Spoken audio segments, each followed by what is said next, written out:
Bismillahirrahmanirrahim. Assalamualaikum warahmatullahi wabarakatuh.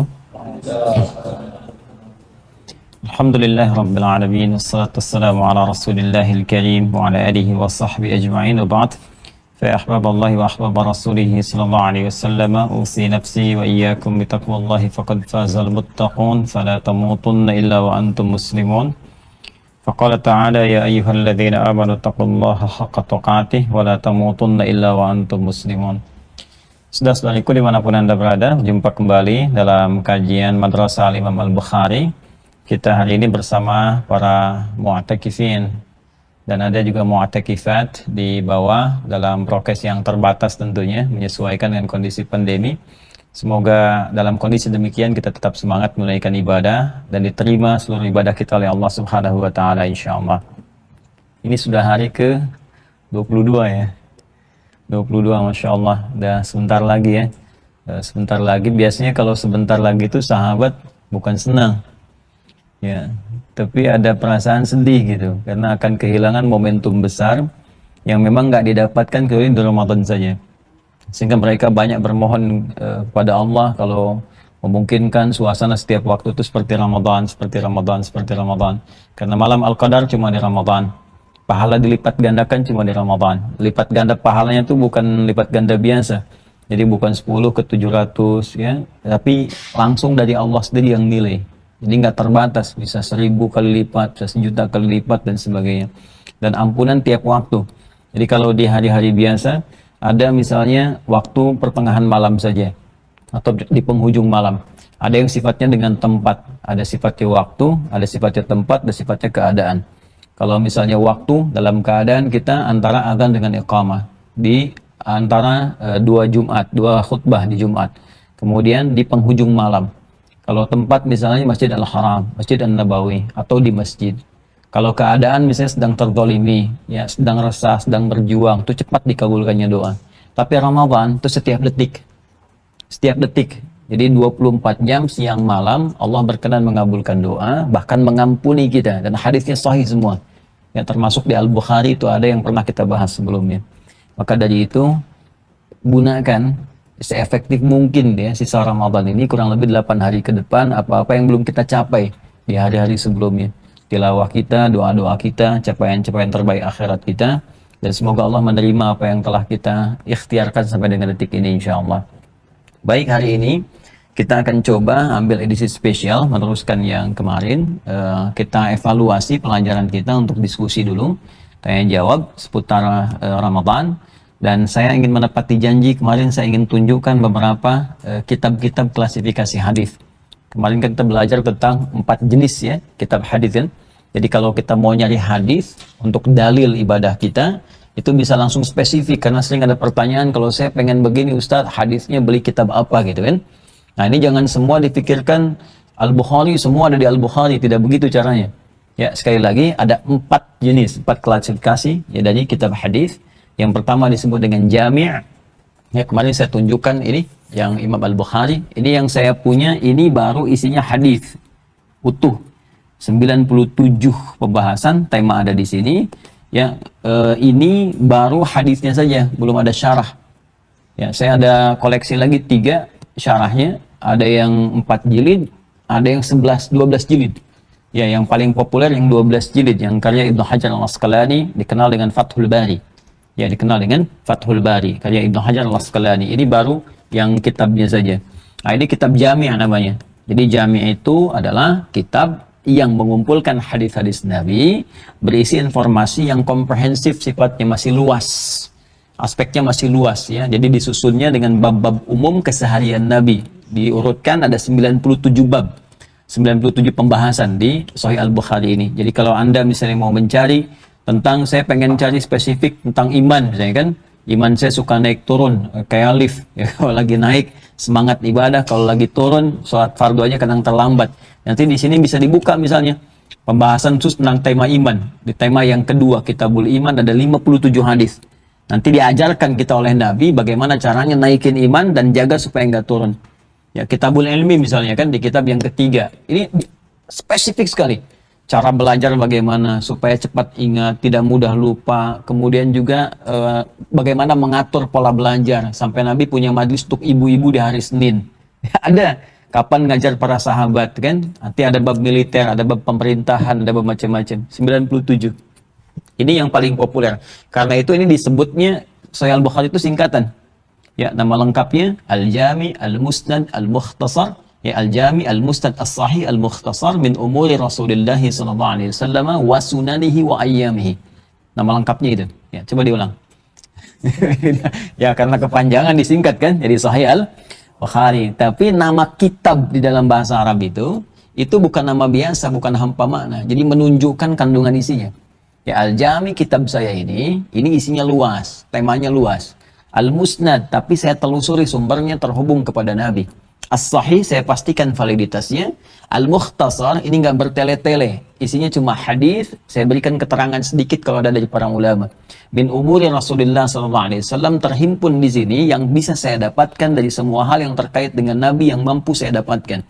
Ya, wa sunanihi wa ayyamihi, dan kesehariannya selama 24 jam. Jadi ini. Kemudian Imam Al-Bukhari punya murid dan tentunya kan ajalnya terbatas, ya beliau hidup meninggal dunia. Kemudian Al-Imam Muslim muridnya pun menyusun juga ya dengan metode yang sama dengan Al-Bukhari tapi lebih sistematis. Jadi kalau kita mau cari kitab jami yang lebih sistematis juga ya, nah nanti ada yang kedua namanya Sahih Muslim. Yang ini kitabnya. Ya, ini yang ada syarah Imam An-Nawawi, saya punya 9 jilid ya ini. Jadi yang ini teman-teman sekalian, di antara tambahannya mengumpulkan apa yang Imam Al-Bukhari juga belum dapatkan. Karena saat beliau meninggal kan ini masih hidup, jadi masih bisa nyari ya. Nah nanti di luar ini, saya tidak datangkan ini, kalau nggak cukup nanti mejanya. Jadi ini ada nanti kan meninggal, Imam Muslim meninggal, Al-Bukhari meninggal. Hadisnya kan masih banyak. Ya karena keduanya punya keterbatasan, begitu meninggal, ada yang belum sempat dikumpulkan. Maka muncul Imam Al-Hakim dari Naisapur. Nah, ini masih wilayah Tantan tuh. Ya, ini kan beliau dari Uzbekistan.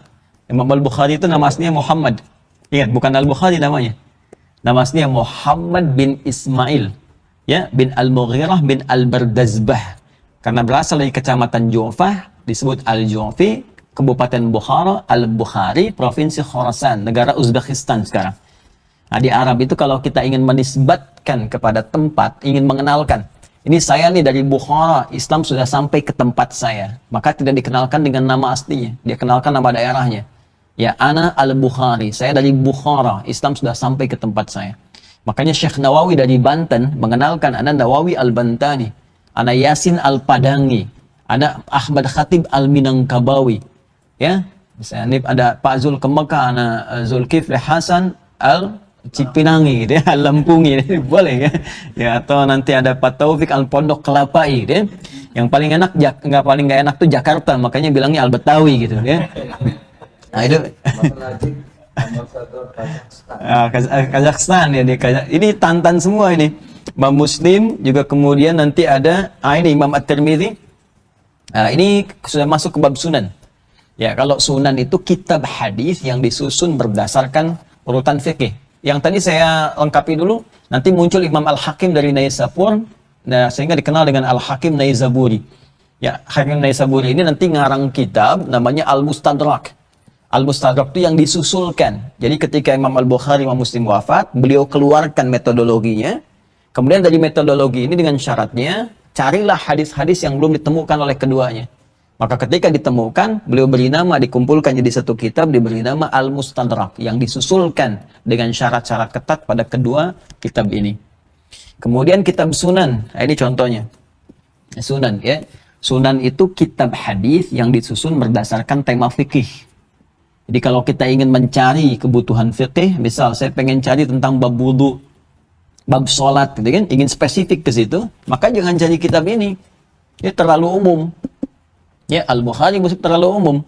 Ya, jadi persepsi kita kadang-kadang suka salah di masyarakat. Kalau bukan Al-Bukhari Muslim, nggak sahih gitu kan. Nah, itu kurang belajar ilmu hadis. Ya, kurang belajar itu. Yang dimaksud di sini itu tema umum, masih luas. Ya, jadi kalau kita ingin masuk kepada bab fikih, carinya kitab sunan ya, seperti ini.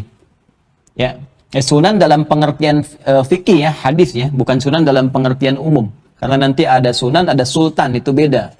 Di masa-masa sejarah, sunan itu ahli agama. Ya, sultan itu kemudian penguasa. Jadi sunan dan sultan nanti dibentuk jadi umara dan ulama. Ya, jadi makanya muncul misalnya Sunan Kalijaga, ini kan Sunan Bonang, itu ulamanya. Muncul ke sini Sunan Kalimalang, Kalijodo, macam-macam. Ya, itu kalau ulama boleh-boleh saja sebetulnya untuk menunjukkan ulama. Tapi kalau di fiqh, di hadis, ini menunjukkan kitab hadis yang disusun berdasarkan urutan fikih. Nah, saya ambil contoh misalnya begini. Bab tentang kita mau turun nih, ya, dari yang tidal ke sujud, kan? Sami Allahu liman hamidah, Rabbana wa lakal hamd. Mau sujud misalnya, mana yang duluan? Telapak tangan atau lutut duluan? Lutut. Ada yang pakai telapak tangan?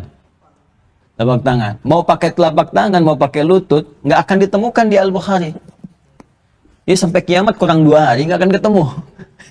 Kenapa? Karena tadi masih umum temanya. Ya, belum terjangkau, bukan berarti nggak tahu, boleh jadi kan konsentrasinya ke situ, detailnya, hanya umum saja. Adanya di Abu Daud. Dan yang pakai telapak tangan dengan pakai lutut, itu cuma beda 2 nomor saja. Yang satu dari Wa'il bin Hujr, yang satu dari Abu Hurairah. Jadi boleh keduanya, silahkan mau pakai telapak tangan boleh, lutut boleh, ternyata itu fleksibilitas. Karena memang nggak semua orang nanti bisa menggunakan cara yang sama. Biasa pakai lutut, cedera lututnya. Ya kan? Apa yang digunakan? Telapak tangan. Biasa pakai telapak tangan, ada masalah telapak tangan, apa yang digunakan? Lutut. Ya, kalau nanti pernah ada orang yang agak ekstrim gitu kan, oh nggak benar itu kan, harus pakai telapak tangan saja atau lutut saja, begitu bermasalah apa yang dipakai? Kan nggak mungkin pakai kepala duluan, ya. Jadi harus itu yang kita pahami bersama. Ini kitab Sunan namanya. Kadang-kadang pakai lutut. Nanti kita bahas, nanti sampai sana di bab sholat. Nanti masuk gitu ya. Jadi nanti kita bahas lah di sesi itu ya. Ini Sunan Abu Daud, ini ya kitabnya. Kemudian ada Sunan At-Tirmidzi, ini juga. Ini termasuk bagus juga, Sunan At-Tirmidzi. Ini nama aslinya Muhammad. Ya, nama aslinya siapa? Muhammad. Ya, tumbuh berkembang di Tirmidz sehingga dikenal dengan At-Tirmidzi. Ya? Kemudian ada Sunan An-Nasa'i. Nah, ini. Ya, kita tunjukkan ini. Nanti di lain ini ada Mu'jam. Ya, saya belum sempat datangkan. Mu'jam kitab hadis berdasarkan susunan periwayat. Kemarin saya sudah ceritakan panjang lebar. Kalau kita pengen anak kita seperti Ibnu Abbas, saya pengen Sayyidah Aisyah bagaimana kehidupan hariannya, berapa hadis diriwayatkan, maka buka kitab Musnad, di situ ada koleksi-koleksi sahabat Nabi, berapa banyak meriwayatkan hadis. Ya, seperti yang kemarin saya terangkan. Kemudian yang terakhir adalah kitab Mu'jam. Kalau kita ingin nyari tematik dalam hadis. Saya pengen nyari tema ini, tema itu, ya. Kemudian urutan alfabetisnya seperti apa? Nah, itu cari kitab Mu'jam. Yang paling populer kalau Musnad Imam Ahmad, kalau Mu'jam At-Tabarani. Baik, itu janji saya sudah ditepati kemarin. Jadi sekarang mari kita masuk kepada inti bahasan. Izin teman-teman sekalian dimanapun Anda berada, saudara-saudariku, ini pertanyaan yang masuk kepada kita. Ada juga yang semalam, ada yang baru masuk. Nanti kita cair saja diskusi kita. Kita bacakan dari sini dulu. Nanti setelah itu kita buka dari sini. Barangkali teman-teman ada yang mau dikonsultasikan terkait dengan persoalan Ramadan. Nanti kita bahas dengan merujuk kepada hadis-hadis yang bersumber dari Nabi SAW. Jadi saya bacakan dulu. Nanti kalau ada yang mau jawab juga boleh. Baik. Dari Instagram. Bismillahirrahmanirrahim. Dari akun Rifki Mulyansah. Izin bertanya Ustaz, baik, manakah yang lebih baik, sholat tarawih ba'da isya berjamaah di masjid, apa sholat sendirian di rumah tapi dilakukan tengah malam? Ya, mana yang paling bagus? Ya, sholat berjamaah di masjid, tarawihnya ba'da isya, ataukah dilakukan di rumah tapi sendirian tengah malam? Ya, karena setiap pertengahan bulan Ramadan sampai akhir Ramadan, masjid di tempat saya selalu sepi jamaah karena banyak yang ingin melaksanakan tarawih di rumah sendirian tengah malam. Syukron atas jawabannya. Kira-kira gimana nih? Yang bagus gimana? Di masjid atau di rumah sendirian tengah malam? Dalilnya apa? Nih agama nggak boleh dikira-kira. Nanti kalau agama dikira-kira semua punya pendapat, gitu kan? Kita kembalikan kepada keterangan Nabi SAW. Ini kita bisa lacak di Al-Bukhari. Di Al-Bukhari ada kitab namanya Fadlu Qiyami Ramadan. Ya, Fadlu Qiyami Ramadan. Di halaman di sini 295 sampai 296. Nomor hadisnya 2010. Itu dari Umar bin Khattab radhiyallahu taala anhu, nanti sampai 2012 dari Sayyidah Aisyah radhiyallahu taala anha. Jadi kalau kita mulai di kitab ke-30, ya posisinya. Jadi ada 97 kitab, 97 tema disebut kitab di Al-Bukhari itu. Setiap tema punya sub tema, disebut dengan bab. Nah, ini ada tema terkait dengan siam, puasa, baik itu tarawihnya, itikafnya dan sebagainya. Itu nanti ada di kitab ke-30. Ya, tema ke-30. Setiap babnya nanti ada turunannya. Bab tentang ini nanti kita temukan tentang bab tarawih dan bab keutamaan tentang bangun malam. Nomor hadis 2010 halaman 296 kalau saya tidak keliru di kitab ini. Yuk kita bacakan dulu ya. Kita masuk ke nomor hadis 2012 dulu teman-teman sekalian, karena di sini nanti kronologisnya baru muncul kemudian hadis Umar bin Khattab. Ya ini betul ya. Saya bacakan. Ada yang bawa kitab ini? Yang anak-anak PKU? Ada santri PKU? Buka halaman 296. Ya paling kanan. Ada kitabnya. Coba bacakan nomor hadis 2012. Bismillahirrahmanirrahim. Qala haddatsana Yahya bin Bukayr haddatsana Laits عن عقيل عن ابن شهاب أخبرني عروة أن عائشة رضي الله عنها. Ini yang mendapatkan sumber langsung dari Nabi. Jadi Al-Imam Al-Bukhari itu kan nggak pernah berjumpa dengan Nabi, ya kan? Beliau belakangan, kan baru lahir, Nabi sudah meninggal dunia. Dari mana dapat info dari Nabi? Untuk menentukan validitas itu apakah benar dari Nabi, maka perlu dilacak. Beliau terima dari siapa sampai ke Nabi. Nah, urutan transmisi periwayat ini di ilmu hadis disebut dengan sanad namanya. Informasi yang disampaikan dari Nabi yang disebut matan. Hadis itu mesti memenuhi unsur sanad dan matan. Seperti sayap pesawat terbang. Ya, sayap burung. Jadi kalau satu cacat, dia nggak bisa terbang. Maka kalau nanti bermasalah di sanadnya, hadisnya akan turun kualitas. Ya, yang paling bagus itu nanti punya 5 unsur. Disebut hadis sahih itu punya 5 nanti syaratnya. Mattasala isnaduhu binaqlil adid-dhabiti 'anil adid-dhabiti min ghairi syudzudin wala 'illatin qadihah. Harus bersambung semua urutan nih, enggak boleh putus tengah-tengah, enggak boleh hilang satu, enggak boleh cacat misalnya ada persoalan. Kalau nanti di tengah-tengah hilang nih, kok dari si fulan langsung lompat ke si fulan, beda misalnya 20 tahun enggak pernah ketemu, nanti disebut hadis mu'dhal, bisa turun status. Ada hadis marfu, jadi yang harusnya sahih bisa jadi dhaif nantinya. Ya. Kemudian beda ingatan sedikit saja. Kemarin bilang titik, sekarang koma. Itu beda hadis tuh. Statusnya turun. Jadi hadisnya nanti dari sahih jadi hasan. Nanti itu terminologinya Imam Tirmidzi. Itu saking ketatnya kualifikasi hadis. Jangan sampai nyampaikan dari Nabi salah informasi. Ya, kayak kemarin kan, dari sholat tarawih dengan witir, witirnya hilang kan. Berarti nyampe sini cuman tarawihnya aja gitu, informasi padahal sampai kan. Baik, jadi kalau misalnya kemarin bilangnya titik, atau 1 menit kemarin titik, sekarang koma, nah itu berubah. Nah, jadi nanti berkurang ingatannya, disebut dengan dobit namanya. Dobit itu kekuatan ingatan. Dan harus terukur, semua sama gitu ya, nggak boleh beda-beda. Nah, itu kalau sedikit kurang, jadi hadis hasan. Nah, jadi di sini terhambung keseluruhannya sampai ke Nabi Shallallahu Alaihi Wasallam. Dan kita, ini yang paling penting, mesti belajar di rawi yang terakhir. Ya, rawi terakhir itu orang pertama yang langsung menerima dari Nabi, sumber primernya. Nah, nanti dari orang-orang ini, kita bisa kumpulkan, Imam Ahmad yang pernah kumpulkan di kitab Musnad namanya. Itu biasanya memberikan banyak inspirasi kepada kita. Bagaimana seorang pebisnis masih bisa belajar hadis dari Nabi, seperti Ibnu Abbas, punya 200 hadis. Ya, bagaimana seorang panglima ya seperti Khalid bin Walid itu ya, kemudian siapa lagi, Abu Ubaidah bin Al-Jarrah, bahkan Umar bin Khattab punya hadis dari Nabi, termasuk Sayyidah Aisyah. Ini Sayyidah Aisyah itu punya 2010 hadis dari Nabi. Abu Hurairah 3 tahun baru masuk Islam punya 7.000 hadis. Ya, bagaimana visinya? Beliau menyimpulkan, karena Abu Hurairah itu asal namanya Abdus Syams asalnya. Jadi penyembah Majusi, nggak puas di Majusi masuk Kristen. Bingung di Kristen, ada info dari orang-orang, ada Nabi di Madinah, datang ke Madinah, melihat akhlak Nabi, keterangan Nabi, meyakinkan masuk Islam. Begitu menemukan keyakinan dari beliau, ya, karena di Islam itu tidak dipaksa. Nggak boleh paksa orang, baik dengan cara halus apalagi kasar. Jadi begitu menemukan keyakinan itu, masuk Islam, ganti nama jadi Abdurrahman. Ya, Abdurrahman. Nah, lihat visinya. Beliau memberikan satu gambaran kepada kita, saya ini terlambat. Karena saat masuk Islam, Nabi sudah usia 60 tahun. Tahun 7 Hijrah, 3 tahun lagi meninggal. Ya, karena melihat Nabi sudah sepuh, beliau menyimpulkan, saya terlambat keduluan oleh orang lain.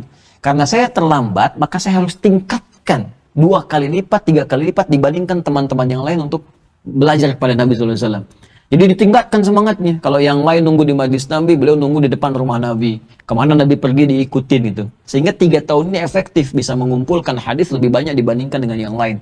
Persis seperti anak 5 tahun fokus belajar Quran, anak 50 tahun atau orang 50 tahun banyak pekerjaan yang lain. Sehingga anak 5 tahun misalnya bisa hafal 30 juz. Ya, nah ini dimanfaatkan betul. Nah, ini gambaran kepada kita kalau tidak ada terlambat dalam belajar agama. Ya, kapanpun keadaan kita ada itu, tingkatkan lagi semangatnya, tingkatkan sebagai bekal kita untuk kembali pada Allah Subhanahu wa taala. Yang kedua, Abu Hurairah itu punya keunggulan cepat mempraktekkan. Jadi kalau kata Nabi A, seketika dipraktekkan. Kata Nabi, sayangi jangan hanya manusia, pada hewan, pada tumbuhan, itu dipraktekkan. Begitu pulang ketemu anak kucing kecil liar. Anak kucing kecil liar dalam bahasa Arab disebut Hurairah. Ya, kucing besarnya disebut Hurrah. Begitu menemukan anak kucing kecil liar, nggak ketemu induknya, dia bawa, dia masukkan ke jubahnya, malam dia selimuti, lapar dia suapi, begitu kemudian jalan, ketemu Nabi, keluarlah anak kucing kecil dari jubahnya. Begitu keluar mengeong, kata Nabi, anta Abu Hurairah, kamu bapaknya anak kucing kecil, karena kamu perhatian terhadap anak kucing seperti seorang ayah kepada anaknya. Nah itu ya, itu dia kisahnya kenapa disebut dengan Abu Hurairah. Belum ada Ummu Hurairah tuh ya. Kalau di rumah mau ada yang perempuan boleh. Nah ini Sayyidah Aisyah inspirasinya, ini seorang yang sangat gesit, ya rajin belajar, gesit dan pengajar setelah itu. Jadi nggak ada hambatan di Islam, perempuan boleh ngajar. Istri Nabi sepeninggal Nabi ngajar. Ya dan punya hijab gitu. Jadi nanti sahabat belajar dan beliau meriwayatkan dari Nabi 2010 hadis. Di antara hadis yang diriwayatkan beliau itu kebanyakan aktivitas Nabi di dalam rumah. Makanya hikmahnya kenapa Allah memberikan ilham wahyu kepada Nabi Muhammad dalam mimpinya menikahi Sayyidah Aisyah. Kan? Salah satunya untuk disiapkan jadi kader yang menyampaikan risalah sepeninggal Nabi. Karena kecerdasannya, kuat ingatan, nalarnya tajam. Karena itu sepeninggal Nabi itu langsung jadi dosen dari para sahabat yang pengen nerima hadis macam-macam. Nggak ada orang bisa melihatkan di rumah Nabi. Siapa yang bisa melihatkan cara makan Nabi, cara mandi Nabi dan sebagainya selain istrinya, keluarganya. Itu diantara hikmahnya. Nah ini akan melihatkan kepada kita tentang bagaimana Nabi sholat malamnya dan kejadian apa yang menimpa pertanyaan tadi ini. Kita bisa jawab. Teruskan. Anna Aisyah radhiyallahu anha akhbarathu anna Rasulullah sallallahu alaihi wasallam kharaja lailatan min jawfil lail wa shalla fil masjid wa shalla rijalun bi salatihi fa asbaha an-nasu fatahaddathu fajtama'a aktharu minhum فصلوا معه فأصبح الناس فتحدثوا فكثر أهل المسجد من الليلة الثالثة فخرج رسول الله صلى الله عليه وسلم فصلوا بصلاته فلما كانت الليلة الرابعة عجز المسجد عن أهله حتى خرج لصلاة الصبح فلما قضى الفجر أقبل فلما قضى الفجر أقبل على الناس فتشهد ثم قال أما بعد فإنه لم يخفى علي مكانكم ولكني خشيت أن تفرض عليكم فتعجزوا عنها فتوفي رسول الله صلى الله عليه وسلم والأمر على ذلك. Pertanyaan ini yang tadi ditanyakan, mana yang lebih baik, sholat di rumah tengah malam ataukah di masjid berjamaah? 15 abad yang lalu pertanyaan yang sama pernah disampaikan ya oleh seorang bernama Urwah radhiyallahu taala anhu ya kepada Sayyidah Aisyah. Aisyah kemudian jawab. Jadi tadi yang saya sampaikan sepeninggal Nabi sallallahu alaihi wasallam, Sayyidah Aisyah ngajar kan di bagian rumahnya, kemudian dikasih hijab, sahabat-sahabat terima hadis. Ya persis seperti inilah, terus disampaikan kemudian oleh Sayyidah Aisyah sebuah kisah. Apa kata beliau tadi yang disampaikan, saya persingkat ya. Jadi anna Rasulullah SAW kharaja lailatan min jawfil lail. Kebiasaan Nabi itu kalau beliau masuk malam-malam Ramadan itu beliau tunaikan ya salat tarawihnya di pertengahan malam. Ya tengah-tengah malam gitu. Itu supaya lebih mendekat ke arah subuhnya dan supaya maksimal untuk ibadah. Karena biasanya kalau tengah-tengah malam itu di Quran surah Al-Muzammil ya surah ke-73 di ayat yang ke-6 itu ada redaksi begini dari Al-Quran, inna nasyi'atal laili hiya ashaddu wat'aw aqwamu qila. Bangun malam itu lebih menggugah kepada jiwa dan memberikan sentuhan kepada hati lebih dalam. Karena suasananya lebih sedikit dari gangguan. Ya, kalau kita misalnya sholat kayak gini siang kan bunyi ini kedengaran, itu kedengaran, ya, semua serba terlihat dan sebagainya. Malam itu suasananya beda. Ada keheningan, ada kehusyuan, ya. Jadi dulu kebanyakan orang bangkit di malam hari, ya, untuk menunaikan sholat, dan ini nanti dibiasakan di malam Ramadan termasuk bangkit lagi malam hari. Nah, cuma dulu kebiasaan Nabi sholat Isya, istirahat, malamnya kemudian dibangun, dimaksimalin. Nah, beliau kemudian setiap pertengahan malam itu ke masjid. Karena kan ini rumah Nabi kan begini, yang sekarang kalau Raudah kan, ini Raudah, ya, apa namanya, di Raudah itu ada mimbar Nabi, kemudian di sini adalah kamar Nabi, di sini ruang yang ini kosong, ya, ini yang karpet hijau dulu. Nah, kemudian yang karpet merah, ada merah ke sini, ada manik-manik di atasnya itu. Nah, itu ukuran masjid Nabi di zaman Nabi SAW, cuman segitu. Selebihnya Madinah. Jadi yang sekarang Masjid Nabawi itu Madinah di masa Nabi. Madinah itu cuma segitu. Jadi kalau kita ke Kuba sekarang gitu kan, sholat 2 rakaat ke kiblatin, itu belum Madinah. Sekarang lebih luas. Jadi Madinah itu dulu cuma sekitaran Masjid Nabawi saja. Segitu. Nah, terus Masjid Nabinya, ya itulah yang ada lampu-lampu itu, yang sekarang nggak ikut dirombak, nggak direnov. Ya, sekarang karpetnya dihijauin semua. Dulu yang luarnya itu merah, yang raudhahnya hijau. Sekarang hijau semua. Ya, nanti insya Allah yang belum berangkat bisa disegerakan oleh Allah, ya. Dia cukup dengan amin, nabung siapin dia. Nah, jadi di sini ini wilayah Masjid Nabi. Nanti di sini ada misalnya sini ada rumah Nabi SAW dengan Sayyidah Aisyah. Nanti ini rumahnya Sayyidah Fatimah dengan Ali bin Abi Thalib. Ini ada istri Nabi di sebelah sini. Nanti ada malaikat Jibril kalau datang, ada babu Jibril yang keluar dari Baqi. Ya, nanti ada rumahnya Umar bin Khattab di sebelah sini. Nanti kalau ke sana saya tunjukin satu-satu biasanya. Kita tunjukin. Nanti jadi kita tahu suasananya bagaimana tempo dulu itu. Nah, dari sini Nabi kalau ke masjid tinggal keluar, buka pintu rumah, keluar. Masjid kayak gini lah, ya, turun, dibuka. Nah, itu tiap malam Ramadan, malam pertama beliau keluar, sholat. Orang melihat, oh Nabi sholat, jadi banyak gitu kan. Nah, jadi jangankan Nabi lah, sekarang aja kalau ada ulama besar malam keluar, orang ikut keluar kan. Lihat gitu. Nah, ini Nabi keluar, orang ikut. Malam kedua lebih banyak. Bahkan infonya itu nyebar langsung. Padahal belum ada yang seperti sekarang gitu kan, media sosial dan sebagainya itu. Itu ke kabilah lain datang. Suku yang lain ikut datang ke masjid, sehingga malam ketiga itu masjid sudah nggak nampung. Di sini nggak disebutkan ajazal masjid an ahlihi. Jadi masjidnya sudah nggak mampu nampung lagi, orang banyak keluar. Maka Nabi kemudian hari malam keempatnya nggak keluar, memutuskan dalam rumah saja. Ya, kemudian orang-orang udah nunggu, udah rame. Bahkan nanti di riwayat lain ada yang ngasih tanda ke Nabi dengan melemparkan kerikil-kerikil gitu ya. keluar nggak gitu. Nah, sampai subuhnya, lalu Nabi keluar menjelang sholat subuh. Kemudian setelah itu dikisahkan di sini, begitu selesai kemudian beliau keluar, selesai salat subuh itu, lalu beliau bangun, ngadep ke jamaah, nyampaikan, amma ba'du, ya, terus bersyahadat, lalu beliau menyampaikan, aku tidak keluar malam tadi, ya, kalau dalam redaksi hadis sih kita katakan, amma ba'du fa innahu lam yakhaf alayya makanukum walakinni khasyitu an tuftaradu alaikum. Ya, saya ini tadi malam nggak keluar, bukan nggak pengen keluar, tapi saya ini mengerti bagaimana Allah memberikan penilaian kepada kita. Allah itu Maha Rahman, Maha Sayang, dan Maha Pencemburu. Jadi kalau ngelihat hambanya banyak senang ibadah, aku takut, khawatir yang tadinya sunnah diwajibkan oleh Allah Subhanahu wa Ta'ala. Sehingga menjadi beban untuk kita semua. Yang aku khawatirkan bukan aku nggak keluar, tapi beban kepada umatku nanti yang jadi wajib tarawih. Ya, karena itulah aku nggak keluar, kata Nabi. Maka dari sini banyak orang menyimpulkan berbeda. Ya, terpecah-pecah. Sehingga menganggap bahwa karena Nabi balik lagi ke rumah, maka sholatnya di rumah lagi. Ya, maka sebagian ulama melihat kebiasaan Nabi setelah itu, disimpulkan ada sebagian melihat keutamaannya lebih utama di rumah. Malam-malam tekstual, ini penafsiran tekstual. Sama seperti madhab kalau di fikih namanya zahiriyah. Jadi apa yang teksnya begitu, itu yang diikuti. Karena Nabi setelah itu nggak ke masjid lagi, banyak di rumah, maka sebagian madhab yang tekstual melihat, atau ada sebagian juga dari Maliki, kemudian juga nanti ada sebagian Syafi'i, ya Syafi'iyah, dan ada sebagian juga di Hanafi, itu menyimpulkan yang terbaik sholat sendirian di malam hari dan dilakukan sendirian di rumah. Ya, ini kejadian terus berlangsung sampai di masa Abu Bakar As-Siddiq, sampai di masa Umar bin Khattab ada kisah baru.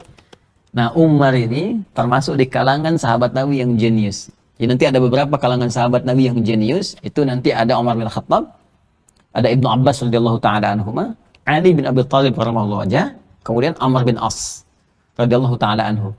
Ya, jadi nanti termasuk Khalid bin Walid di militer. Jadi semua punya wakilnya. Ya, kalau kita gini, kalau misalnya di politisi itu Amr bin As. Nanti para politisi wajib belajar tuh. Amr bin As tuh luar biasa itu. Ya, nanti ada lihat kisahnya bagaimana. Kemudian kalau di ilmuwan Ali bin Abi Thalib. Ya, di pakar-pakar tafsir itu ada Ibnu Abbas radhiyallahu taala anhu. Kemudian kalau di militer Khalid bin Walid. Di bisnis Abdurrahman bin Auf. Jadi semua itu punya begawannya sendiri. Itu dahsyat itu. Nanti Imam Al-Bukhari ada teori di sini. Semua dibikin bab pembahasan. Misalnya di bisnis Kitabul Buyu', gimana caranya sukses cepat, berkah, dapat dunia akhirat. Ada di sini. Kitab militer ada, kitab pemerintahan, Kitabul Imar, ada semua di sini. Dan ini dipraktikkan di luar, di copy paste. Ya cuma nama Islamnya kan dia ada. Dan kita nggak boleh salahkan. Ya orang mau pakai kan, ya kita harus koreksi ke dalam diri kita sendiri kan. Kenapa kita yang punya, kita coba nggak praktekkan dalam nilai-nilai luhur kehidupan. Nah saya mau kembalikan ke sini teman-teman sekalian. Jadi di masa Umar bin Khattab, Umar melihat. Nah hadisnya pindah ke 2010. Ini yang mau saya bacakan. Ya saya cepat bacakan saja. Qala wa an ibn Shihab an Urwah ibn Zubair an Abdurrahman an Abdul Qari annahu qala kharajtu ma'a Umar ibn al-Khattab radhiyallahu ta'ala anhu laylatan fi Ramadan. Ya ila al-masjid fa idha an-nasu awza'un mutafarriquna yusalli ar-rajulu li nafsihi wa yusalli ar-rajulu fa yusalli bi salati rahtu fa qala Umar inni ara law jama'tu haula'i ala qari'in wahidin lakana amthal thumma azama fajama'ahum ala Ubay ibn Ka'b thumma kharajtu ma'ahu laylatan ukhra wan nasu yusalluna bi salati qari'ihim qala Umar ni'mal bid'atu hadhihi wallati yanamuna 'anha afdal min allati yaqumuna yuridu akhirul lail wa kana an-nasu yaqumuna awwalahu. Paham? Belum. Nah, jadi di masa Umar, tadi saya katakan Umar itu jenius. Beliau bisa membaca konteks dari teks yang disampaikan. Ini maksudnya detailnya begini, ya tekstual atau kontekstual. Maka beliau baca, oh ini maksudnya kontekstual, kata Umar nih. Jalan beliau keluar ke masjid kok sepi gitu. Sementara ini malam Ramadan. Dan masjid punya keutamaan. Di Abu Daud kan disebutkan orang ke masjid dapat 25 kebaikan. Belum ngapa-ngapain. Jadi hadis ke masjid itu dahsyat ya. Kita baru datang ke masjid dengan niat ibadah. Itu langkah pertama meningkatkan derajat. Beri pahala. Langkah selanjutnya menggugurkan dosa-dosa kecil. Ya sepanjang bukan yang disengaja. Yang harus ditobati. Sampai ke masjid dapat 25 kebaikan. Jarak satu ke dua 500 tahun. Dua ke tiga 500 tahun. Masuk sholat dapat 27. Dzikir dapat pahala lagi. Ya, beda kan dengan sendirian apalagi di luar masjid kan? Maka Umar melihat, nah asal tarawih ini asalnya kan ditunaikannya di masjid. Nabi kan ke masjid. Ya kan? Cuman karena Nabi khawatir jadi wajib, bukan karena nggak boleh di masjidnya. Tapi karena dikhawatirkan karena Nabi masih hidup, turun wahyu kemudian tarawih jadi wajib. Karena khawatir wajib, maka Nabi pindah ke rumah. Jadi pindah ke rumah ini bukan mengesankan ya menghindar dari masjid, tapi lebih karena sebabnya supaya tidak jadi wajib. Maka Umar menyimpulkan karena Nabinya sudah meninggal nggak akan ada wahyu lagi. Karena itu Umar melihat akan lebih bagus dibalikin lagi ke masjid seperti semula Nabi menunaikannya. Maka ditunjuklah imam pertama namanya Ubay bin Ka'b radhiyallahu taala anhu, termasuk orang yang luar biasa, tim ad hoc di masa Nabi yang mengumpulkan wahyu bersama Zaid bin Thabit, ya bersama Abdullah bin Mas'ud dan yang lainnya. Maka jadi imam itu awal mula pertama ditunjuk imam. Kata Umar, kalau ada yang nyebut saya bid'ah, ini bid'ah yang terbaik. Ini bid'ah yang terbaik. Nah, ini muncul bid'ah hasanah itu dari sini asalnya. Jadi kalau ada yang nyebut saya bid'ah, ini bid'ah yang terbaik. Padahal bukan bid'ah. Jadi ini mengandaikan saja. Kalau ada orang kurang ilmu nuduh saya bid'ah, maka ini bid'ah yang paling bagus. Ya Umar siapa? Sahabat Nabi, dekat dengan Nabi, mertua Nabi, disebut masuk surga tanpa hisab bersama Nabi dari 10 orang. Lantas ada orang menyebut bid'ah, itu kurang minum susu. Jadi kata Umar, ini yang paling bagus, maka dibalikinlah oleh Umar, maka sejak saat itu muncul seperti kebiasaan sekarang. Nah, Umar kemudian mengambil, kalau ada orang yang ingin santai, agak enak, agak nyaman, silahkan, boleh malamnya dia bangun, tengah malam. Kalau ditunaikan Ba'da Isya pun silahkan. Maka Ubay bin Ka'b itu mimpin Ba'da Isya. Nanti ada yang bangun lagi malamnya, ada yang dia nggak Ba'da Isya, ada yang malamnya kemudian dia tunaikan, ada yang kemudian kebiasaannya ditambah. Jadi Ba'da Isya dia ikut, malamnya kemudian dia bangun lagi sholat malam. Seperti di Mekah kebiasaan sekarang ataupun di Madinah. Nah dari sini apa yang kita simpulkan? Kita simpulkan dari pertanyaan yang tadi, di sini ada 3 hal yang harus kita pahami. Dari jenis sholat sunnah. Pertama, sholat sunnah itu, teman-teman sekalian, itu ada 3 jenis. Ya. Satu, ada yang bisa berjamaah, ada yang tidak berjamaah. Ingat itu ya. Ada yang berjamaah, ada yang tidak berjamaah. Jadi jangan semua dijadikan jamaah. Misal, yang tidak berjamaah rawatib. Tidak berjamaah. Ya kan? Salat duha tidak berjamaah. Terus sendiri-sendiri. Ya, jadi yang terlampau soleh misalnya kan ikut, kecuali anak-anak lah. Anak-anak misalnya sekolah yang belum balik dilatih itu nggak ada masalah ya. Kemudian ada yang sifatnya ditunaikan dengan berjamaah. Contoh, sholat 2 hari raya, Idul Fitri, Idul Adha. Itu kan sunnah, berjamaah. Kemudian tarawih. Ya, tarawih. Termasuk qiyam malam hari itu, ya diambil tadi tahajud. Ya, sebagian tahajud nanti ada penguat di Abu Daud nomor hadis 1367. Ya, saat Nabi sedang sholat sendirian, ya tiba-tiba datang Ibnu Abbas di rumah Sayyidah Maimunah, kemudian ngikut Nabi di belakang, ditarik oleh Nabi supaya sejajar. Itu sholatnya sholat malam, tahajud. Ya, di nomor hadis 1365 sampai 1367. Ini saya tunjukkan supaya nggak dikira ngarang gitu kan. Nomor hadis 1367. Ya, dari 65 dulu. 306. Ini dia. Nah, betul, ya.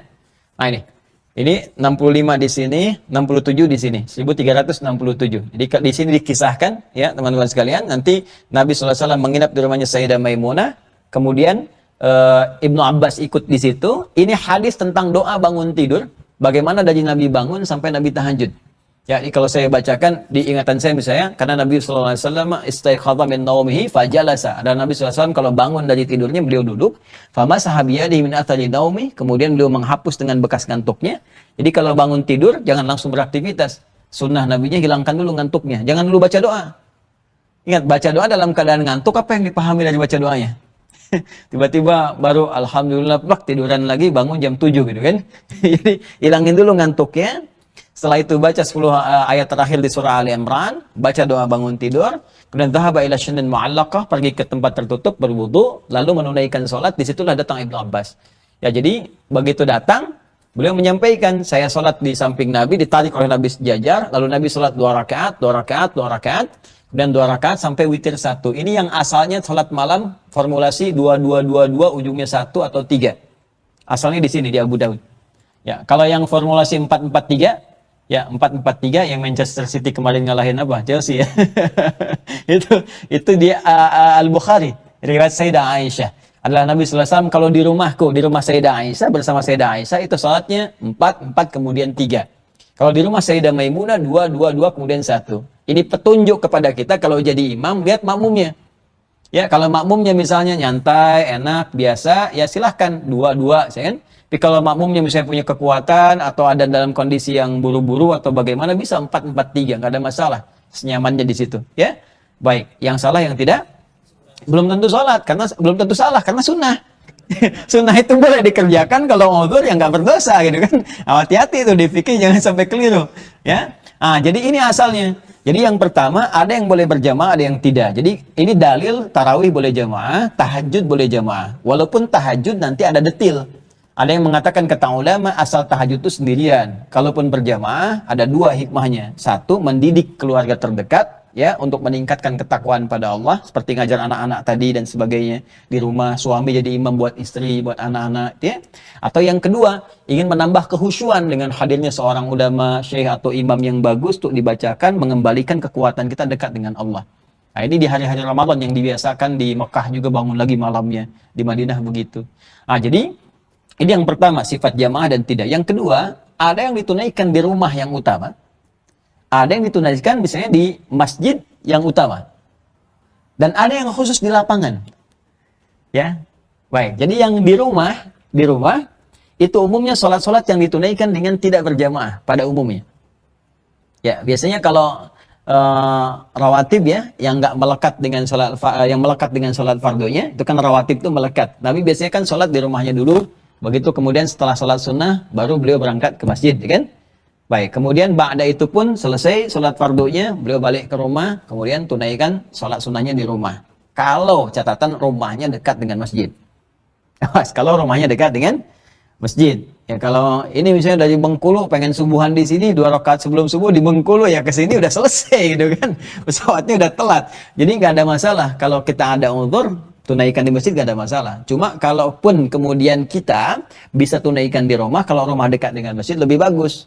Apa di antara hikmahnya? Memperbanyak tempat sujud untuk bersaksi di hadapan Allah saat kiamat. Di surah Az-Zalzalah itu. Ya, yauma idzin tuhadditsu akhbaraha. Pada hari kiamat itu semua tempat yang kita pijak, benda yang kita gunakan akan bersaksi, bicara kepada Allah. Si fulan itu pernah pijak saya sujud, si fulan pernah duduk di tempat saya baca Quran, itu bicara. Makanya kata para ulama, komentarnya jangan banyak berbuat maksiat, jangan berbuat maksiat di setiap tempat kita pijak, karena semua akan bicara. Ya, walaupun kita rahasiakan itu akan bicara semua di hadapan Allah Subhanahu wa taala. Dan sekarang kan sudah jadi bukti. Ya, di scan, bisa dicek, bisa dilihat sidik jari, macam-macam kelihatan, udah bicara di dunia aja udah ditampakkan. Ya, di dunia udah tampak, apalagi di akhirat, kan? Jadi ini bagian yang pertama yang melekat. Nah, hikmah kalau di masjid pun kan pernah lihat tukar posisi ya, atau pindah, itu bukan kewajiban, tapi memang sunnah yang diarahkan untuk memperbanyak tempat sujud. Makanya ada yang geser, gitu kan? Dan nggak harus tukar posisi. Ya, nggak harus tukar posisi, gitu kan? Di PAW pergantian antar waktu sholat. Jadi nggak harus begitu. Maju dikit nggak apa-apa. Yang penting tempat sujudnya berpindah. Jadi nggak harus paksa orang lagi zikir begini, Pak, tukeran Pak. Jangan ganggu orang gitu. Biarin aja orang zikir. Nah ini butuh ilmu juga. Kadang-kadang orang pahamnya harus tukeran. Orang lagi zikir, lagi baca Quran disuruh pindah kan? Nah itu jadi salah gitu. Ya, jadi biarkan orang zikir, biarkan baca Quran. Anda tinggal maju dikit atau mundur dikit ya. Kalau memang mau tukeran, orangnya sama-sama mau, nggak ada masalah. Ini yang kedua. Yang ketiga, ada yang sifatnya di lapangan. Ya, lapangan. Ya seperti hari raya karena harinya luas, banyak gitu kan, maka lebih utama ditunaikan di tempat yang terbuka lebih luas. Lapangan yang dimaksudkan, ingat ini yang penting saya garis bawahi. Yang dimaksud bukan menunjuk sebuah lapang dalam arti tempat. Tempatnya lapangan itu bukan. Tapi menunjuk tempat yang luas. Keluasan tempat. Jadi kalau masjidnya lebih luas dibandingkan lapangan yang ada, maka masjid lebih diutamakan. Ingat itu ya. Nah, hadis-hadis tentang lapangan ini asalnya begini. Jadi Nabi itu kan Masjid Nabawi kan belum seperti sekarang. Sedikit kan? Ya, karena sholatnya di tempat itu terbatas, terus banyak orang datang. Sholat itu kan boleh, perempuan haid boleh datang. Tidak sholat, tapi menyaksikan dan ikut berhari raya bersama itu. Makanya nanti saya akan bahas di sebelum kita masuk sholat id, di 2 hari sebelumnya, sunnah-sunnah yang hilang sekarang. Ya, kenapa nggak kita sediakan posisi untuk perempuan yang tengah haid misalnya, ya dikasih tempat khusus, kasih makanannya, anak-anak dikasih bagiannya, berikan mainan, mungkin anak-anak yang senang mainan, anak-anak senang kue-kue, hadirkan di situ, jadi mereka merasakan raya. Orang-orang tuh dulu sampai tanya lagi, Mah kapan lagi ada raya semacam ini? Jadi kita harus wujudkan suasana sampai anak-anak nanya, kapan lagi Idul Fitri? Kapan lagi begini? Ini kan kesan itu nggak terbangun, mau datang nggak ada space-nya, nggak ada tempatnya, jadi suasananya nggak terasa. Ya, di suasana takbir dan sebagainya, kenapa beda jalan untuk saling sapa, ini suasananya gembira gitu. Ya, karena suasananya demikian, masjid nggak cukup, maka Nabi pindahkan, sholat di lapang, cari tempat lebih luas, disebut dengan musalla. Maka carilah keluar, tempat lebih luas, geser keluar. Nah, kalau hujan, kata Nabi di Al-Bukhari, balik lagi ke masjid. Ya, ikut sholat ikut, kalau hujan, maka sebagian kasih ini isyarat, kalaupun ada mendung atau apa, boleh pasang tenda, gitu kan, untuk memperluas. Tapi lihat, coba cek di Madinah sekarang. Masjid Nabawi, halamannya dengan masjid lebih luas dibandingkan lapangan bola yang ada di situ.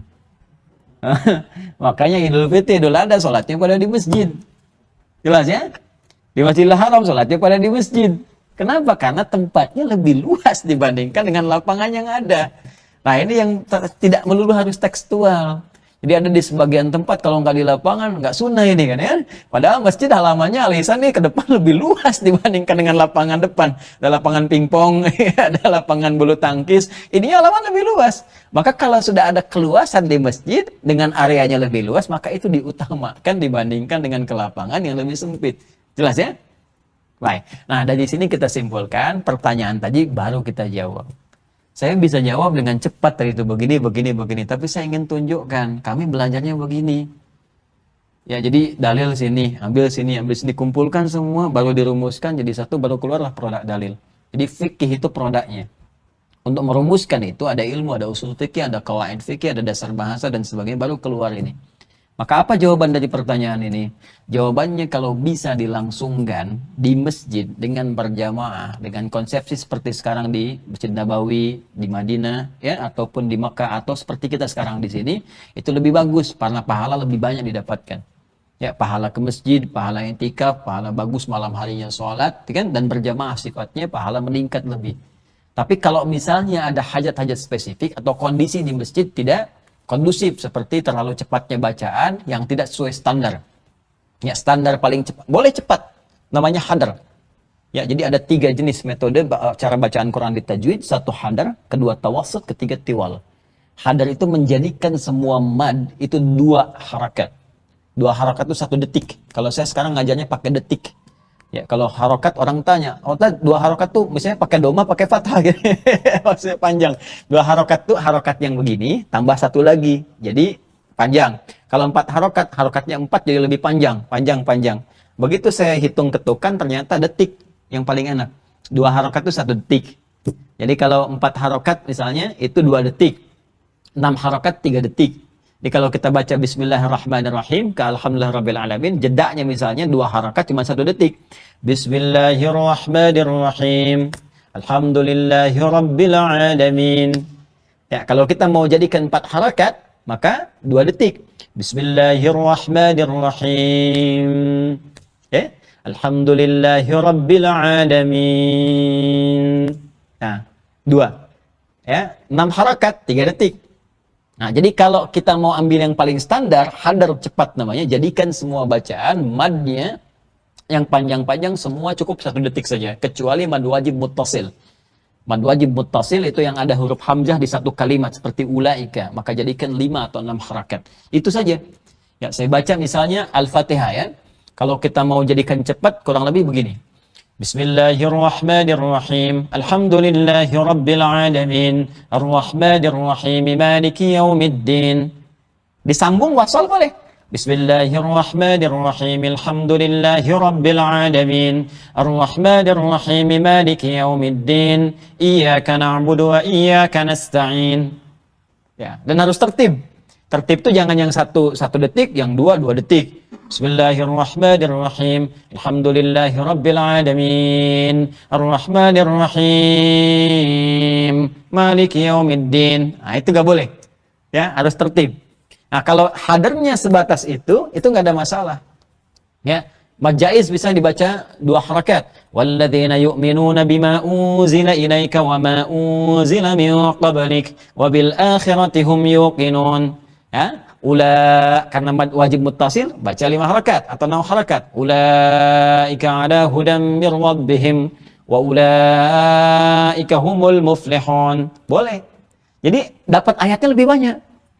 Jadi ini ada yang keliru nih. Sekarang kebanyakan imam rata-rata itu ngejar lagu. Lagunya dibanyakin, yang dibaca ayat cuma 1. Sementara pahala itu yang dikejar setiap huruf kan 10. Makanya imam dulu, lagu nggak bagus-bagus nggak apa-apa, yang penting sesuai tajwid, ayat dibanyakin. Yang sekarang lagu dikejar, ayatnya dikit. Jadi pahalanya dapat dikit, lagunya yang banyak. Ya. Nah, jadi makanya kalau mau pakai hadar, boleh. Kalau di luar standar itu yang bahaya. Ya. Amin, Allahu Akbar. Jadi 23 rakaat 7 menit. Anda bisa kebayang nggak orang 11 rakaat 1 jam, ini 23 rakaat 7 menit, itu dari mana datangnya gitu ya. Nah, ini yang banyak disoal kemudian. Jelas ya, jadi kalau di masjid kondisinya seperti itu, maka kita pelan-pelan. Jangan bersikap jelek dulu, kan? Jangan langsung udah simpulkan, ini begini. Ini orang belum tahu. Kalau belum tahu, diberitahu, bukan dimarahi. Fikirnya begitu, orang belum tahu diberitahu. Maaf, kalau ada tetangga muslim dia, saya tanya sedikit ya, ada tetangga muslim gak pernah mau ke masjid, padahal dia mampu, jaraknya cuma 5 meter dari masjid, gak pernah mau ke masjid, apa hukumnya?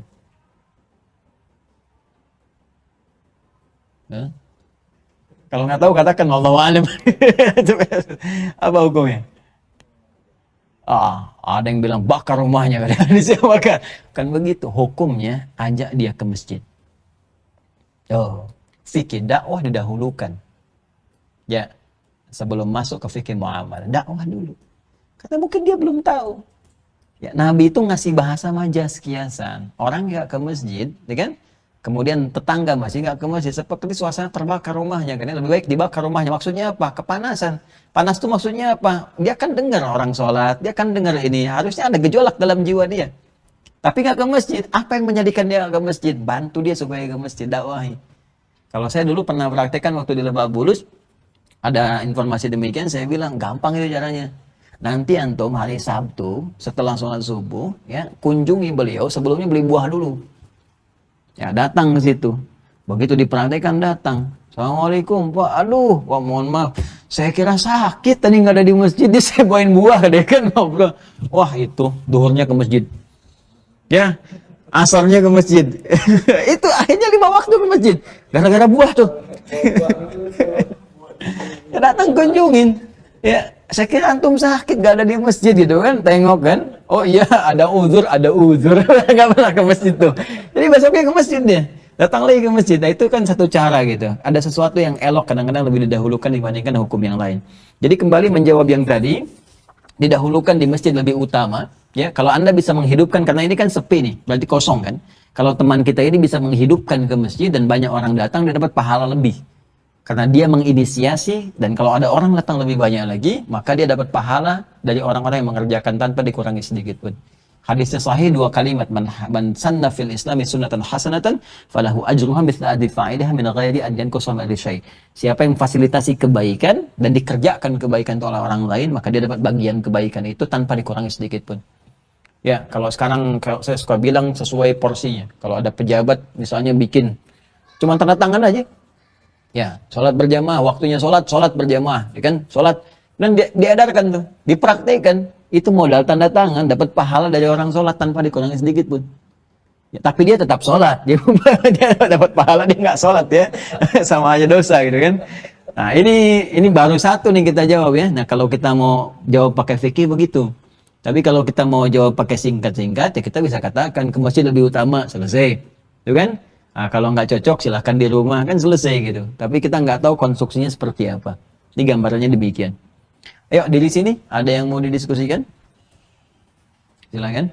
Silakan, Asman. Salam. Nah, di bulan Ramadan ini kan banyak keutamaan untuk berinfak, sedekah, dan juga ada kewajiban untuk berzakat ya. Termasuk sebelum Hari Raya Idul Fitri nanti zakat fitrah. Nah, saya mau bertanya, ada sebagian orang mungkin yang karena satu dan lain hal gitu ya, menyatukan semuanya gitu, zakat, infak, sedekah, pokoknya disatukan. Secara kalkulasi singkat ini insya Allah lebih gitu. Yang pertama apa hukumnya? Pertanyaan saya yang pertama, apa hukumnya menyatukan itu semua? Kemudian pertanyaan yang kedua adalah kadang-kadang ada perbuatan baik kita gitu yang tidak sengaja, mungkin tidak sempat gitu membuat niat yang proper gitu ya. Kemudian niatnya itu di akhir atau membuat statement di akhir. Itu dianggap sedekah saja. Itu dianggap infak saja. Itu dianggap apa misalnya? Apa hukumnya kita memberikan statement pada tindakan yang sudah dilakukan duluan? Baik, itu 2 pertanyaan. Baik, yang pertama kita akan petakan dulu. Jadi ada pengumpulan yang disatukan, zakat, infak, sedekah, kan, dan dikumpulkan diberikan dalam satu yang bersamaan, satu waktu yang bersamaan. Ini pun nanti detailnya ada 2 kasus. Kasus pertama adalah ada sementara orang berpandangan kalau Ramadan itu meningkat pahalanya, banyak pahalanya, sehingga dia kumpulkan yang zakat harus jatuh di bulan sebelum Ramadan, dia tunda ke Ramadan, kan? Atau ada kasus yang dimajukan saat Ramadan. Kasus yang kedua nggak ada kaitan dengan itu, pokoknya dia keluar di Ramadan misalnya atau di luar Ramadan, yang penting dia kumpulkan. Nah saya jawab dari yang kedua dulu supaya lebih umum tadi dari apa yang ditanyakan. Kalau kita menyatukan sifatnya sama, maka nggak ada masalah. Tapi kalau yang kita satukan sifatnya berbeda, maka harus didetilkan. Ya. Zakat, infak, sedekah, termasuk salat, termasuk haji, umrah, itu punya satu nama dalam syariat, disebut sedekah. Jadi kullu ma'rufin dalam fikih, setiap kebaikan itu disebut dengan sedekah. Jadi sedekah itu sebetulnya asal mula untuk menunjuk setiap kebaikan yang dikerjakan dalam konteks syariat. Ya, sedekah itu asalnya sesuatu yang benar. Ya, jadi kenapa kita menunaikan sholat? Karena menunjukkan kebenaran iman kita di hadapan Allah. Menunjukkan bahwa zakat itu benar, menunjukkan bahwa baca Quran itu benar, disebut dengan sedekah. Nah, kemudian dari ini dispesifikanlah keturunan-turunannya, detailnya. Seperti ada zakat. Zakat punya hukum wajib. Infak ada dua, ada yang wajib, ada yang sunnah. Infak kepada istri, ya keluarga itu wajib sifatnya. Infak kepada kerabat itu sunnah sifatnya.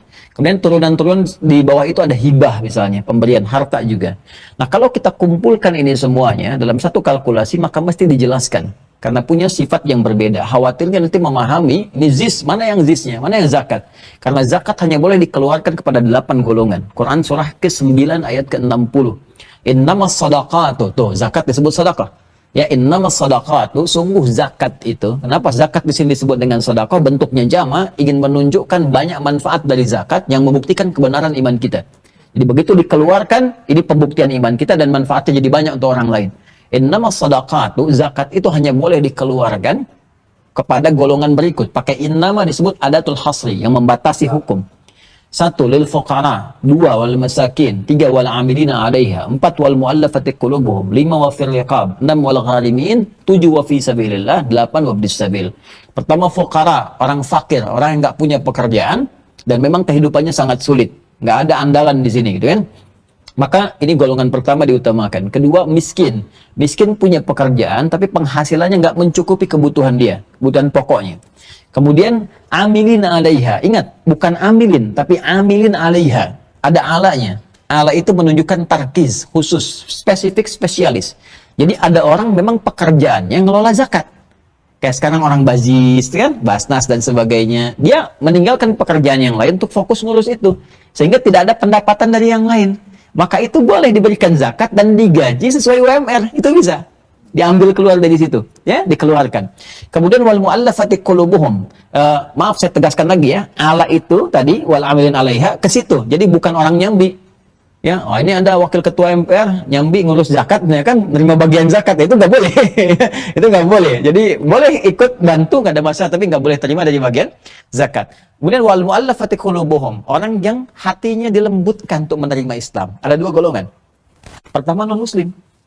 Oh, hati-hati, non muslim punya ketertarikan kepada Islam. Ini yang mu'allaf ya. Karena nanti yang miskin juga nanti ada konteks umumnya. Untuk yang non muslim, kalau kita tinggal di daerah non muslim yang banyak, Islamnya sedikit, bisa diberikan ke sana. Ini ada orang yang tertarik kepada Islam, sering dengar kajian, ya. Terus kita boleh bantu tuh. Tidak harus dengan harta, kalau dia punya harta, misal dengan buku-buku, ya dengan CD-CD Islam, misalnya dikirimkan ke situ, dari hasil zakat boleh. Atau yang kedua, masuk Islam, terus dia terusir misalnya dari lingkungannya, nggak punya dapat apa-apa, ini yang paling banyak, kan? Maka dibantu dari bagian zakat, mu'allaf. Wal gharimin, orang yang terlilit utang piutang. Tapi ingat, kalimatnya menggunakan gharimin, bukan dain. Di Quran ada dua, dain dengan gharim. Dain di Quran surah kedua ayat 282. Ya ayyuhalladzina amanu idza tadayantum. Dain itu konteks hutang dalam konteks muamalah. Ya seperti kredit motor, kredit rumah gitu kan, utang piutang ini. Nah itu nggak boleh bayar zakat tuh kredit motor. Ya, bayar zakat tuh kredit rumah, ini nggak boleh. Ya, gharim itu adalah utang yang dihasilkan dari dedikasi terhadap suatu nilai kebaikan, khususnya pada nilai-nilai syariat atau konteks universal yang luas, bangun madrasah. Tadinya punya kesuksesan di pekerjaan, terus dia support untuk bangun madrasah, support bangun sekolah misalnya. Tiba kemudian ini belum jadi, bisnisnya bangkrut, ada ujian. Terus malah dia terlilit utang piutang misalnya. Nah ini boleh disupport dari zakat, ya, untuk melunasi utang-utangnya, ya, atau membantu bagaimana utangnya bisa diringankan. Itu boleh, ya. Kemudian wafir riqab, ini sudah nggak ada. Ya, itu dulu masih ada perbudakan di zaman Nabi sallallahu alaihi wasallam, maka dibantu lewat zakat itu supaya merdeka. Ingat ya, justru Islam datang itu untuk memerdekakan perbudakan, bukan untuk melegalkan. Makanya di Islam ada syariat nikahi budak supaya ketika dinikahi itu nanti anaknya naik status jadi orang bebas, ya, orang merdeka. Dulu kan di Eropa banyak perbudakan dan sebagainya. Islam datang meluruskan itu, jangan ada perbudakan. Tapi kalau dihentikan seketika, orang nanti benci terhadap Islam karena udah kebiasaan. Udah candu pada saat itu, maka datang lewat sesuatu, lewat zakat, bebaskan. Maka Abu Bakar membayar, kemudian Bilal supaya dibebaskan, gitu kan? Dikeluarkan dari infaknya, ada yang dari zakatnya. Dinikahi, kemudian lahir, kemudian anaknya merdeka. Itu caranya. Ya, nah sekarang sudah tidak ada wafil riqab, dan jangan ditafsirkan sekarang pembantu jadi budak atau asisten rumah tangga jadi budak, itu nggak boleh. Ya, makanya saya cenderung mengatakan kalau ada asisten rumah tangga di dalam rumah, makanannya dari kita, ya makan dari kita, ikut bersama kita, itu nggak boleh dizakati. Nggak boleh, ingat, asisten rumah tangga boleh dapat zakat. Kalau makannya dari kita, awas, hati-hati. Yang makannya pokok dari kita, termasuk orang tua misalnya kan, orang tua, atau yang dikasih oleh kita makannya, hadir bersama kita makan dan sebagainya, itu yang diberikan bukan zakat. Kita yang bayarin zakat. Boleh kalau bayarin zakat dia untuk orang lain, boleh. Ya, tapi zakat mal, dia nggak boleh terima. Ya, karena dari kita. Hasil dia makan dan sebagainya, pokoknya dari kita.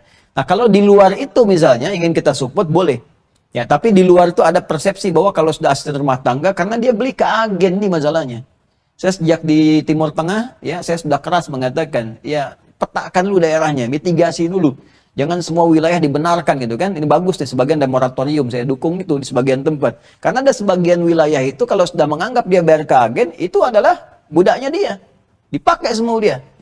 Bahkan sebagian tempat tuh ada yang kalau nggak melayani dilaporkan kepada otoritas, dituduh mencuri ini, mencuri itu. Makanya orang dikatakan, kamu kalau nggak layani saya malam ini, saya potong besok tangannya, saya laporkan. Nah, itu yang seperti itu maka dipetakan. Kalau saya sekarang saya ngasih pelatihan dulu, dulu masih ada BNP 2 TKI ya, dulu itu. Jadi kalau saya masih di Tripoli, itu seminar dengan kedutaan, saya sampaikan, Pak, di Quran itu ada Arab, ada Arab. Itu beda, wilayahnya tidak sama. Maka kalau pengen kirim misalnya, tenaga kerja kita keluar gitu kan, ya duta investasi kita dan sebagainya keluar, itu ya duta devisa ya istilahnya kan, kalau ada pahlawan devisa sebutnya, itu harus dipetakan wilayahnya mana. Ya, nggak semua wilayah Arab itu harus dikirim ke situ, tidak, petakan, mitigasi dulu di mana tempatnya. Kalau wilayah kota boleh, tapi kalau sudah masuk ke wilayah Arab itu hindari. Asyaddu kufra wa nifaqa. Jadi karakternya keras, ya sulit dikendalikan dan sebagainya. Itu perluasan ya. Kemudian fisabilillah itu ada yang meluaskan, tidak hanya dalam konteks ada tugas militer untuk berjihad, tapi juga luas yang senafas dengan itu.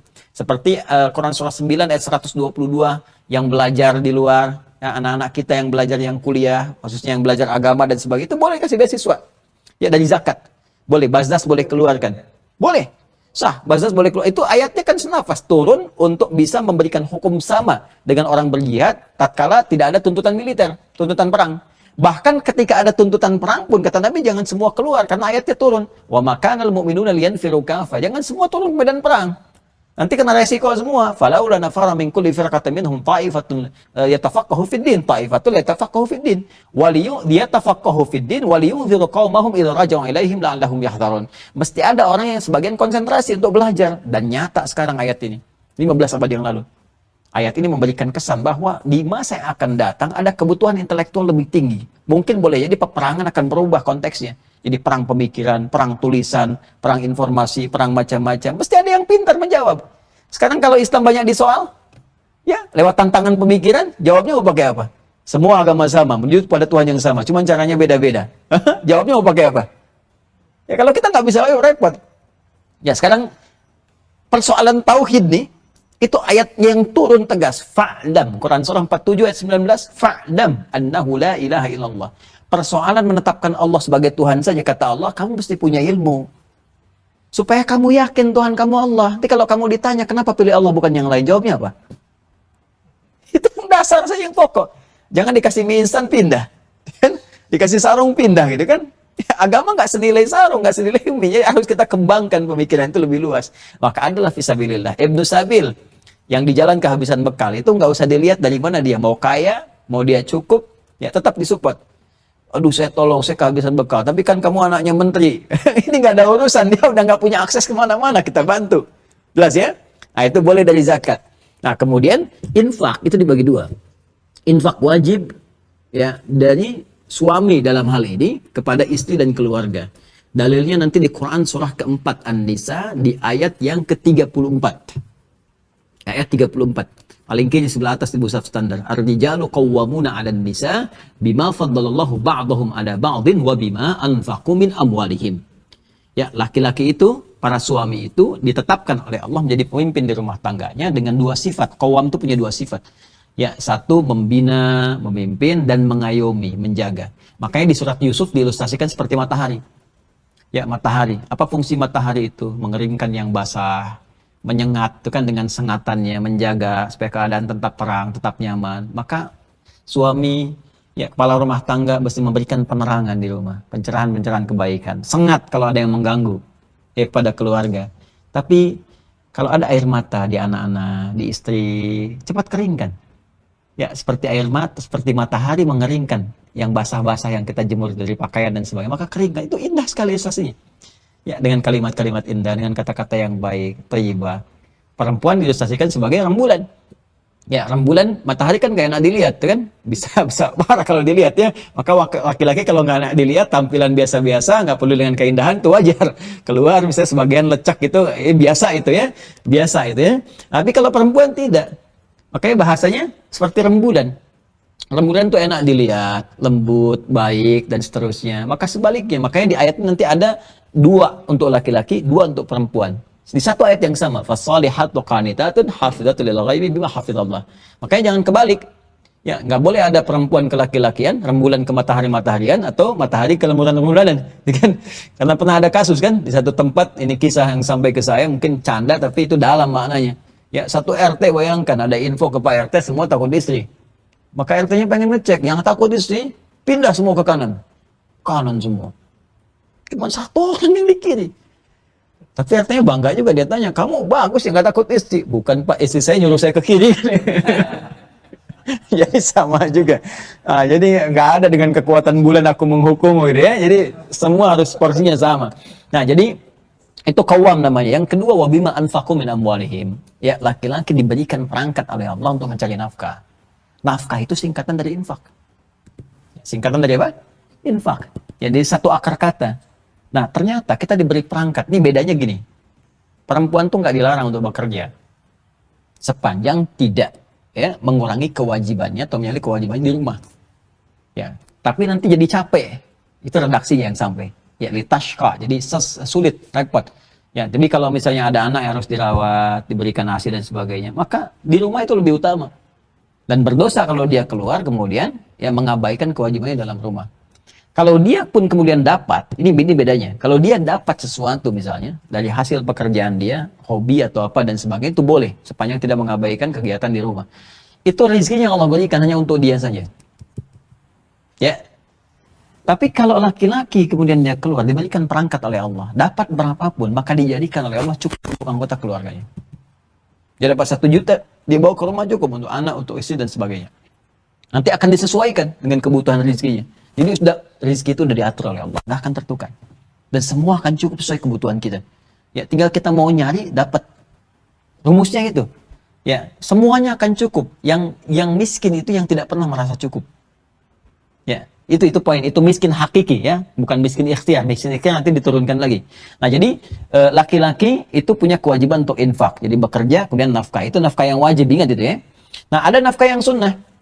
Infak yang sunnah. Yang sunnah ini pun dibagi dua, yang pokok dengan yang umum.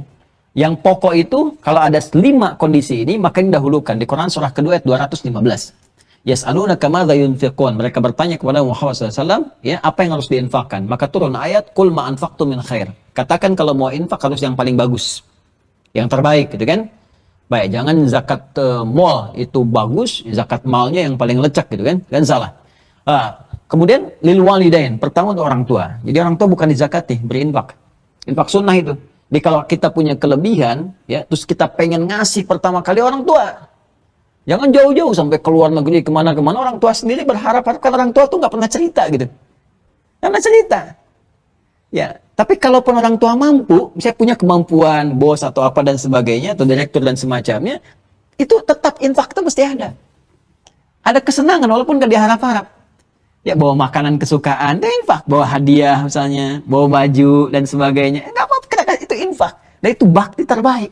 Itu nilainya tinggi insya Allah. Sampai Ibnu Abbas tuh di kitab Al-Adabul Mufrad, Al-Imam Al-Bukhari punya kitab lain, namanya Al-Adabul Mufrad.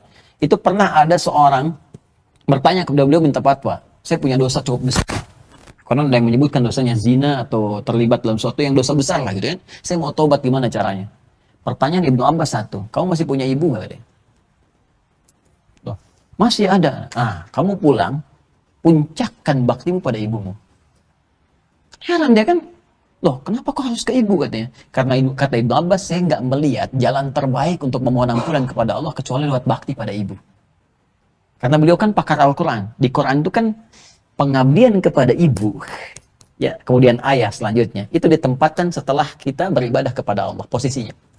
Ya, Quran surah ke-17 ayat 23, wa qadha rabbuka alla ta'budu illa iyyahu wa bil walidaini ihsana. Allah Rabbu telah menetapkan, baktikan dirimu kepada Allah ibadah, kemudian puncakkan baktimu pada orang tua. Nah, dari orang tua ini dirinci di surah ke-31 ayat 14, dahulukan hamalathu ummu, ibu dulu. Nanti ada porsi ayah, ada porsi ibu. Ya, kenapa ibu disebutkan nanti 3 kali di hadis Nabi, ummak, kemudian abak? Karena nanti ibu punya 3 hal yang nggak dilakukan oleh ayah. 1, mengandung, nggak ada ayah mengandung. 2, menyusui, nggak ada ayah menyusui. Dan 3, melahirkan. Ya, mengandung, melahirkan, menyusui. Ya, jadi kalau udah laki-laki aja lah gitu ya. Perempuan aja, jangan dicari Satpol PP ditanya siapa kamu, Nia. Siapa Nia? Yang jelas Kurniadi. Kurniadi Nia. Joni Cepi gitu kan, nggak usah jauh-jauh. Nah, ini orang tua lil walid wal aqrabin, kerabat dekat. Kerabat dekat ini bisa 2 tafsirnya. Bisa kerabat kita secara biologis, ya, misalnya ada adik, ada kakak, ada bibi, ada dan sebagainya, dia kekurangan, kasih infak. Ya. Nah, kalau ini kerabat ini kalau dia masuk fakir, miskin, sepanjang bukan dari makanan dari kita, nggak dikirim sembako, nggak dikirim apa, itu boleh dikasih zakat. Ya, nanti dari situ misalnya ada infak, boleh disupport lagi. Nah, ada yang kedua adalah aqrab ini, wal aqrabin, kerabat dekat dalam arti tetangga kita. Tetangga sekitaran, ya, tetangga tempat kita tinggal. Jadi boleh jadi kita misalnya orangnya di Palembang atau orangnya di luar Jawa, tinggal di Jawa, di Bekasi, di sini kan yang paling duluan tahu kita sekitaran kita. Jangan sampai kita tidak berbagi, ini spiritnya, ini hikmahnya, ya. Jangan sampai tidak berbagi sehingga mereka menganggap, ah udahlah biarin aja, kemalingan juga biarin gitu kan. Nah, ini yang berbahaya, ini spiritnya, ini hikmah diantaranya. Wal aqrabin wal yatama, yatim, anak yatim. Anak yatim ini kenapa infak? Ada hikmahnya. Kalau yatimnya fakir, yatimnya miskin, boleh disupport dengan zakat. Tapi yatimnya kaya, beda kasus. Ya, Steve Jobs meninggal, punya anak yatim. Masa mau disupport lewat zakat? Dibalik kan? Beda itu. Tapi kalau infak, itu boleh. Infak, oh ternyata anak ditinggal ayahnya, belum sempat dibelikan misalnya mainan, dia senang mobil Tayo, gitu kan? Maka boleh. Kayak main kita kemudian ke toko beli Tayo, ya. Mana yang Tayonya, atau Embers Poli, Robocar apa, dibalikan oleh kita sampai dia merasa bahagia. Sehingga dia seakan-akan mendapatkan satu support yang baru. Itu hukum, ya. Wal yatama wal masakin, orang miskin. Ya. Miskin kenapa? Bisa dapat 2 nih, zakat ada, infak ada. Ya, karena miskin itu punya ikhtiar. Dia berikhtiar mau kerja, cuma pekerjaan dia menghasilkan sesuatu yang belum mencukupi. Maka ketika dia nggak cukup, disupport lagi.